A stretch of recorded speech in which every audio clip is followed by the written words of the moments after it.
এই পৃথিবীতে অতিরিক্ত কষ্ট পাওয়ার প্রধান কারণ হচ্ছে অতিরিক্ত মায়া। যাদের মনে মায়া কম, যারা খুব তাড়াতাড়ি অতীতকে ভুলতে পারে, তারাই পৃথিবীর সুখী। মানুষ সবসময় ভাগ্যের কাছে হারে না, কখনো কখনো প্রিয়জনের অবহেলা আর বিশ্বাসের কাছেও হেরে যায়। কিছু কিছু সম্পর্ক এমন হয় যেখানে চেনার দরকার হয় না, দেখার দরকার হয় না, কোনো চাওয়ার থাকে না, কোনো স্বার্থ খোঁজে না, তারপরেও অনেক মায়া হয়ে যায়। মায়া বড় একটা খারাপ জিনিস, না দেয় ভালো থাকতে আর না দেয় ভুলে থাকতে। বাস্তবতা, যাকে ভেবে তুমি প্রতিদিন নিজের ভেতর শেষ হতে থাকবে, সেই একদিন তোমাকে বলবে, কে বলেছিল আমার জন্য নিজেকে শেষ করতে? আজ নিজের ছায়াকে প্রশ্ন করলাম, কেন চলো আমার সাথে?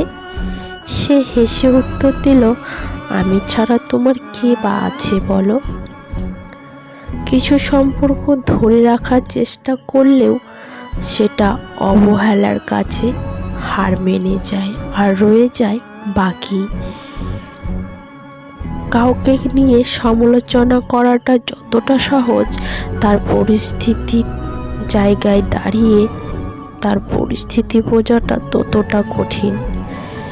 কিছুদিন ভালোবাসা পেয়ে ভেবেছিলাম সব পেয়ে গেছি, কিন্তু আমি তো ভুলে গেছিলাম পানির ওপর চাঁদের আলো ক্ষণিকের জন্য, চিরকালের জন্য নয়। যে কান্নাতে শব্দ হয় সেটা মিশে থাকে আবেগ, আর যে কান্না নিঃশব্দে হয় সেটা মিশে থাকে হৃদয়ের কষ্ট। প্রচণ্ড অপমান নিয়ে যারা হারিয়ে যায়, তারা শত অনুরোধেও আর ফিরে আসে না। বেঁচে থাকতে যতই ভালো কাজ করো, প্রশংসা কিন্তু মৃত্যুর পরেই পাবে। যারা আপনাকে সম্মান করে তাদের সম্মান করুন, যারা আপনাকে সম্মান করে না তাদেরকেও সম্মান করুন। তবুও কখনো মন্দ আচরণকে নিজের